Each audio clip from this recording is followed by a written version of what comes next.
नमस्कार साथियों।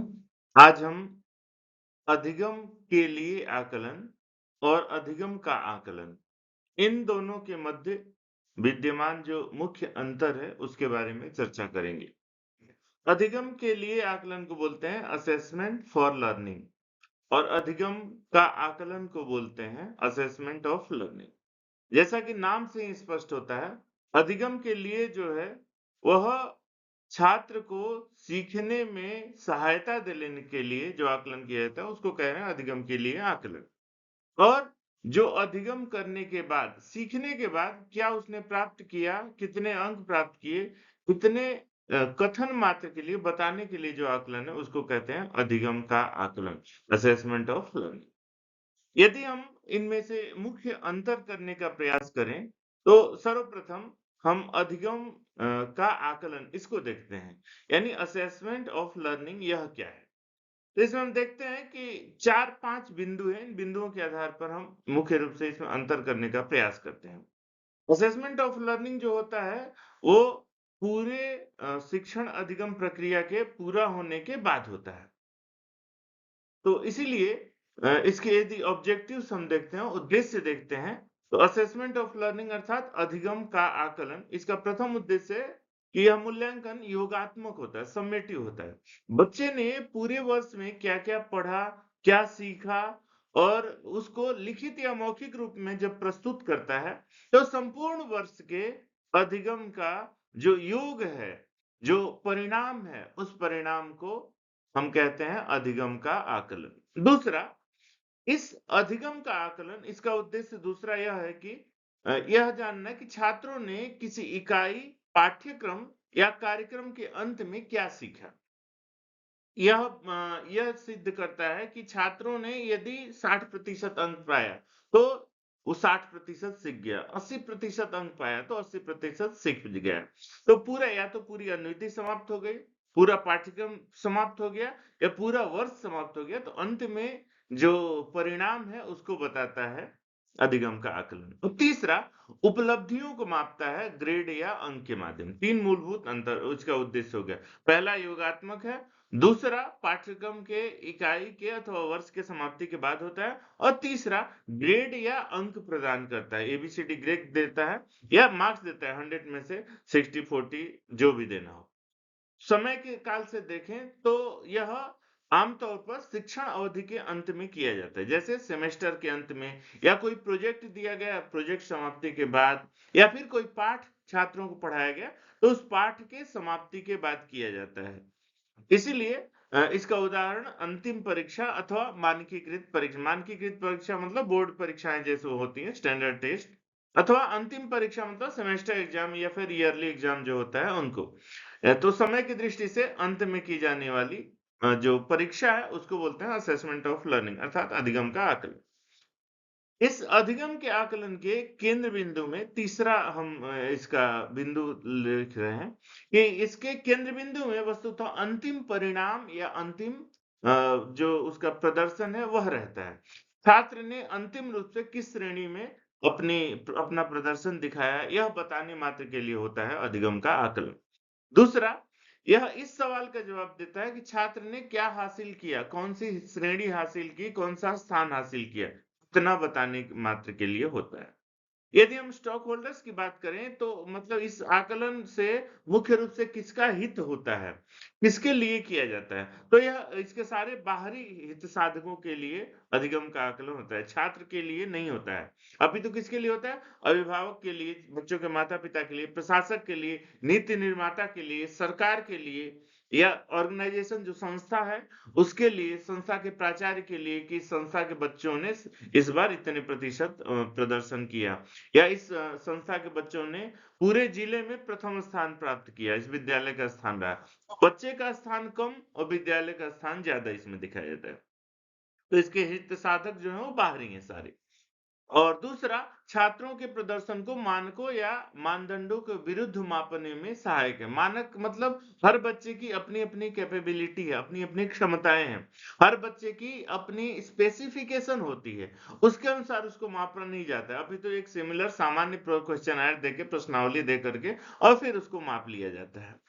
इसके उदाहरण क्या-क्या हो सकते हैं? जैसे अंतिम परीक्षा अथवा कोई प्रमाणन परीक्षा से तात्पर्य यह है, जैसे कोई एलिजिबिलिटी टेस्ट होती है, नेट, सीटेट इत्यादि, अथवा कोई अन्य रिपोर्ट कार्ड, जो पूरे वर्ष उसकी गतिविधियाँ नहीं है, उसको बताने के लिए एक पोर्टफोलियो बना करके रिपोर्ट पेश करती है। इस तरह के इसके उदाहरण हो सकते हैं।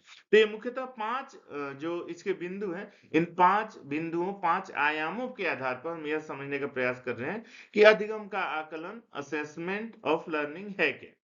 सारांशतः हम कह सकते हैं कि अधिगम का आकलन अधिगम के व्यवहारवादी स्वरूप के तरफ अग्रसर है। इस प्रकार के आकलन में छात्र के द्वारा सीखे गए अंशों का आकलन किया जाता है। जितना उसने सीखा लास्ट में बता दिया कि क्या इसकी स्थिति रही।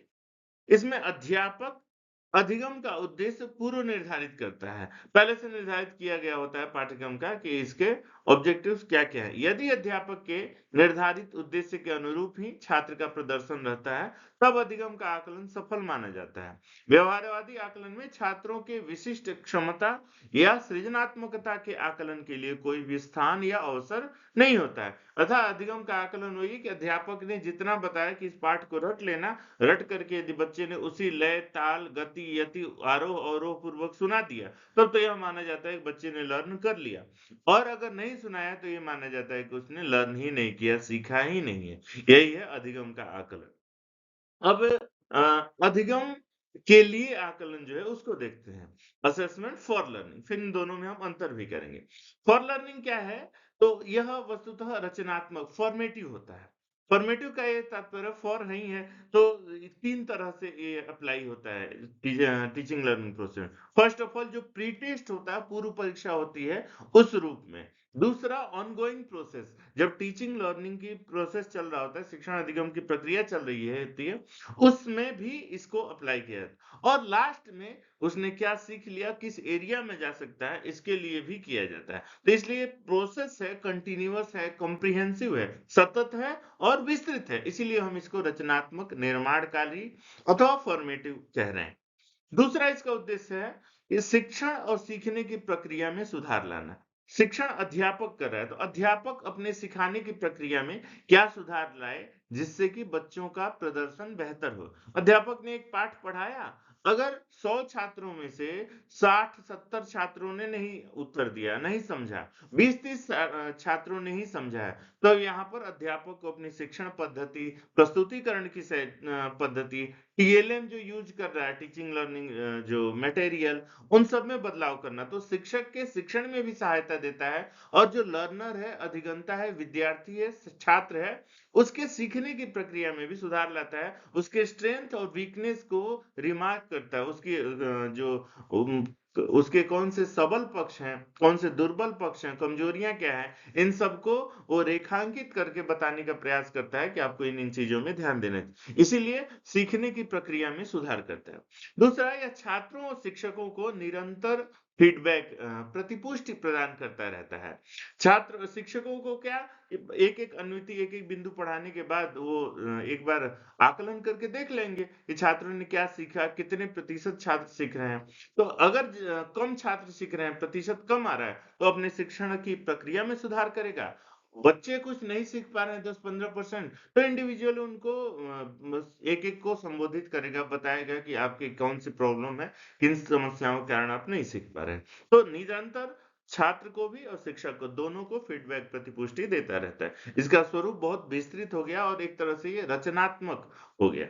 समय की दृष्टि से देखा जाए तो असेसमेंट फॉर लर्निंग जो है, अधिगम के लिए आकलन, यह शिक्षण अधिगम की प्रक्रिया चल रही है, ऑनगोइंग प्रोसेस है, उस प्रक्रिया के दौरान वो शिक्षक के शिक्षण पद्धति को और लर्नर, अधिगंता, छात्र के अधिगम पद्धति के आकलन के लिए होता है। तो शिक्षण अधिगम की प्रक्रिया के दौरान होता है। इसका उदाहरण क्या है? जैसे क्विज कर लिया, क्विज जो स्फूर्ति परीक्षण होता है, सहपाठी पीयर इवैल्यूएशन, जो सहपाठी मूल्यांकन, ड्राफ्ट पर शिक्षक की टिप्पणी, बच्चों से कुछ लिखवाया कहा कि हमने आपको पढ़ाया, अब आप इसको अपनी शैली से ड्राफ्ट बना करके लिख करके ले आइए। फिर उनको देख करके अध्यापक को पता चलता है कि बच्चों की सीखने की प्रवृत्ति कैसी है, किस एरिया में जा रहा है, किन बच्चों ने बेहतर प्रस्तुति किया, उनको तत्त क्षेत्रों में मार्गदर्शन करने के लिए आधार बनता है। तो समय की दृष्टि से जैसे दो इसका आधार हो गया, एक तो ऑनगोइंग प्रोसेस में जाता है और ऑनगोइंग प्रोसेस के साथ साथ टीचर और लर्नर दोनों को ही एक तरह से सपोर्ट करता है। केंद्र बिंदु में देखा जाए तो यह सीखने की प्रक्रिया और सुधार के क्षेत्रों पर केंद्रित होता है। बच्चों का लर्निंग प्रोसेस कैसा है, उन पर केंद्रित होता है। उनको मार्गदर्शन करने के लिए छात्रों के लर्निंग प्रोसेस जो अधिगम की प्रक्रिया उसकी देखरेख के लिए होता है। और सुधार के क्षेत्र कौन-कौन से ऐसे वीकनेस हैं जिनको स्ट्रेंथ में बदला जा सकता है, इसके लिए भी कार्य करता है यह असेसमेंट फॉर लर्निंग। दूसरा, यह सवाल का जवाब देता है कि सीखने को कैसे बेहतर बनाया जा सकता है। वहाँ पर आप देखे होंगे असेसमेंट ऑफ लर्निंग क्या छात्र ने क्या सीखा यह बताता है और ये क्या कह रहा है कि कैसे बेहतर तरीके से सीखा जा सकता है, इस प्रक्रिया के ऊपर ध्यान देता है। फिर हित साधक इसके स्टॉक होल्डर्स कौन है? तो छात्रों और शिक्षकों दो के लिए है। आप देख रहे थे असेसमेंट ऑफ लर्निंग था अधिगम का आकलन, उसके हित साधक या तो अभिभावक थे या शिक्षा प्रशासक थे, विद्यालय के प्राचार्य थे या सरकार थी। लेकिन यहाँ पर छात्र और शिक्षक यही स्टॉक होल्डर्स है, मुख्य केंद्र बिंदु में है और इनका जो इस असेसमेंट फॉर लर्निंग का ध्येय है वो इन दोनों के शिक्षक के सिखाने और अधिगमार्थी छात्र के सीखने की प्रक्रिया में सुधार लाना है। यह छात्रों को उनकी ताकत और कमजोरियों को पहचानने और सुधारने में सहयोग करता है। तो छात्रों को बताता है कि आपकी ये समस्याएं हैं, इनको यदि सुधार लेंगे तो आपका प्रदर्शन और अच्छा हो जाएगा। एक पाठ एक अन्विति के बाद अध्यापक ने असेसमेंट फॉर लर्निंग कर लिया, ये सतत प्रक्रिया है, देख लिया और बताया छात्रों को कि ये चीजों पर ध्यान दीजिए, इससे छात्र बेहतर तरीके से सीख पाएंगे। और कम बच्चे सीख पा रहे हैं तो अध्यापक अपनी शिक्षण शैली में भी सुधार कर लेगा। तो दोनों स्टॉक होल्डर्स इसके हैं, छात्र भी और शिक्षक भी, ये दोनों केंद्र बिंदु में हैं। फिर इसका उदाहरण यदि देखा जाए तो आत्म मूल्यांकन और चेकलिस्ट। छात्र एक अपना चेकलिस्ट बना ले कि हम सुन करके अच्छी तरह लिख पाते हैं, जो बोला जाता है उसको समझ पाते हैं, समझने के बाद हम अपने तर्क दे पाते हैं, तर्क के आधार पर समाज में उन जो विद्यमान पहलू हैं उनके साथ उनको कोरिलेट कर पाते हैं, सहसंबंधित कर पाते हैं। तो इस तरह से आत्म मूल्यांकन करके वो देखा जा सकता है कि इन चीजों को हमने किस तरह से सीखा। दूसरा, शिक्षक का अवलोकन। टीचर भी ऑब्जर्व करता है कि अगर ज्यादा बच्चे सीख रहे हैं, अच्छे सीख रहे हैं, कुछ ही बच्चे हुए तो कुछ बच्चों पर ध्यान दे देगा। बहुत कम बच्चे सीख रहे हैं तो अपनी शिक्षण शैली पर ध्यान दे देगा। तो दोनों के हित के लिए है। और तीसरा, अभ्यास कार्यों पर यह बल देता है। जो भी कार्य किया जा रहा है, उन अभ्यास कार्यों पर जितना ज्यादा मेहनत किया जाए, जितना ज्यादा परिष्कार किया जाए, उतने सीखने की प्रक्रिया बेहतर होती है। इस तरह से हम सारांश रूप में कह सकते हैं कि अधिगम के लिए आकलन का तात्पर्य है अधिगम के निर्माणवादी परिप्रेक्ष्य। निर्माणवादी अर्थात छात्र को जिस रूप में सुयोग्य नागरिक के रूप में जानना है, उसके निर्माण में किस तरह से सहायता किया जाए यह देखने के लिए। मूल रूप से इस आकलन में अधिगतांश का आकलन नहीं किया जाता, अर्थात जितना पढ़ा लास्ट में सेमेस्टर के अंत में अथवा वर्ष के अंत में या पाठ्यक्रम समाप्ति के अंत में उसका परीक्षण नहीं किया जाता है, अपितु यह अधिगम प्रक्रिया का आकलन है। अधिगम प्रक्रिया कैसा छात्र किस तरह से सीख पा रहा है, गतिविधि में सीख पा रहा है, मतलब एक्टिविटी में सीख पा रहा है, क्लास में लेक्चर मेथड से सीख पा रहा है या फिर प्रोजेक्ट के माध्यम से बेहतर सीख रहा है, जो सोशल इंटरेक्शन है उसके माध्यम से बेहतर सीख पा रहा है, किस तरह से सीख पा रहा है, उसी रूप में उसको सिखाने का प्रयास किया जाता है। अतः टीचिंग लर्निंग प्रोसेस का अध्ययन करता है, उसी का आकलन करता है। और इसमें छात्रों के संज्ञानात्मक पक्ष के साथ साथ उनके सीखने के संदर्भों का ज्ञान इससे किया जा सकता है। संज्ञानात्मक पक्ष मतलब बच्चे का कॉग्निटिव जो एरियाज है उसको जान। कॉग्निशन का मतलब होता है जहाँ बच्चे ज्ञान का निर्माण स्वयं करते हैं, उसको संज्ञान कहते हैं। और ज्ञान उसको कहते हैं जब दूसरे थोप करके बताते हैं कि इसको क कहो और ये ब से बकरी तो बकरी का यह स्वरूप। संज्ञान वह है कि बकरी के जैसा यदि कोई दूसरा जानवर देखता है, वो भेड़ देख लिया या दूसरा तो कहेगा अपने आप, छोटा बच्चा हो तो बताता है कि यह भी बकरी है, उसका संज्ञानात्मक पक्ष है। बाद में वो डिफाइन करता है, अंडरस्टैंड करता है, बकरी में वो भेड़ में अंतर करने का प्रयास करता है। लेकिन आरंभिक रूप से जब स्वतः बकरी जैसा जानवर देख करके वो कहा कि ये भी बकरी है, वो उसका संज्ञानात्मक समान रूप से इस तरह से समझाना। और आगे कहते है कि यह अधिगम के लिए आकलन में अधिगम का उद्देश्य पूर्व निर्धारित नहीं रहता है, अपितु इसमें छात्रों की अधिगम में संलग्नता, छात्रों की अभिरुचि, छात्रों की अभिक्षमता तथा छात्रों के अधिगम शैली के अनुरूप उद्देश्यों का निर्धारण किया जाता है। जैसा कि हम देख रहे थे कि अधिगम के आकलन में अध्यापक ने अथवा पाठ्यक्रम निर्माता ने ऑब्जेक्टिव कुछ फिक्स कर रखे थे। यदि उनको छात्र बता पा रहा है, अध्यापक ने क्या निर्धारित किया था कि इस प्रश्न का यही उत्तर होगा, छात्र यदि उन्हीं शब्दों में उत्तर दे रहा था तो माना जाता था कि छात्र ने सीख लिया। लेकिन ऐसा इसमें नहीं, ये तो लर्निंग प्रोसेस को देख रहा है। कोई बच्चा गतिविधि के आधार पर, एक्टिविटी के आधार पर सीख रहा है, दूसरा प्रोजेक्ट करके सीख रहा है, तीसरा प्रॉब्लम सॉल्विंग मेथड के अकॉर्डिंग सीख रहा है, चौथा लेक्चर को सुन के सीख पा रहा है, पांचवा सोशल इंटरेक्शन से सीख पा रहा है। ये इंडिविजुअल जब डिफरेंस के आधार पे हम टीचिंग मेथड ही चेंज कर रहे हैं, तो इसलिए सबका उद्देश्य भी अलग होगा। इसीलिए कह रहा अधिगम शैली के अनुरूप उद्देश्यों का निर्धारण इसमें किया जाता है। अर्थात अधिगम के लिए आकलन का निर्माणवादी स्वरूप है। इसमें भविष्य में छात्रों से जो अपेक्षा की जाने वाली है या छात्रों में जो विशिष्ट गुण देखे जाने वाले, उनको प्रकाशित किए जाने वाले अंशों का आकलन किया जाता है। इस प्रकार से ये हम कह सकते हैं कि अधिगम का आकलन अधिगम के लिए आकलन के बजाय ज्यादा बेहतर, इसीलिए इसको एफए फॉर्मेटिव असेसमेंट कहते हैं और अधिगम के आकलन को समेटिव असेसमेंट कहते हैं। आइए अब इन दोनों को एक साथ रख करके थोड़ा सा एक अंतर भी कर लेते हैं। अब देखा जाए इनकी विशेषताएं क्या-क्या। असेसमेंट ऑफ लर्निंग अधिगम का आकलन और असेसमेंट फॉर लर्निंग अधिगम के लिए आकलन। और यदि हम उद्देश्य में जाते हैं तो पहले असेसमेंट ऑफ लर्निंग जो है वो योगात्मक है, समेटिव है। असेसमेंट फॉर लर्निंग क्या है, रचनात्मक है। रचनात्मक फॉर्मेटिव है। समय की दृष्टि से देखा जाए तो अधिगम का आकलन जो असेसमेंट ऑफ लर्निंग है वो शिक्षण की अवधि के अंत में होता है, जबकि असेसमेंट फॉर लर्निंग अधिगम के लिए जो आकलन है वो शिक्षण प्रक्रिया के दौरान होता है। केंद्र बिंदु में असेसमेंट ऑफ लर्निंग अधिगम के आकलन के केंद्र बिंदु में परिणाम और उपलब्धियां होती है। परिणाम मतलब प्रथम स्थान और पूर्व उपलब्धि मतलब पूरे कक्षा में प्रथम श्रेणी। परिणाम मतलब प्रथम श्रेणी और उपलब्धियां मतलब कक्षा में प्रथम स्थान, जिले में प्रथम स्थान, विद्यालय में प्रथम स्थान इत्यादि। जबकि असेसमेंट फॉर लर्निंग अधिगम के लिए आकलन के जो केंद्र बिंदु में वो प्रक्रिया और प्रगति है। लर्निंग प्रोसेस कैसे वो सीख रहा है, कितना अडॉप्ट किया उस क्षेत्र में बेहतर तरीके से गेन किया नॉलेज, वो है। प्रक्रिया फीडबैक यदि देखा है, प्रतिक्रिया तो सीमित और पूर्वव्यापी है। असेसमेंट ऑफ लर्निंग अधिगम का आकलन मतलब सीमित है, प्रथम द्वितीय तृतीय। पूर्व तो पहले जैसा व्याप्त है, निर्धारित है, वो है।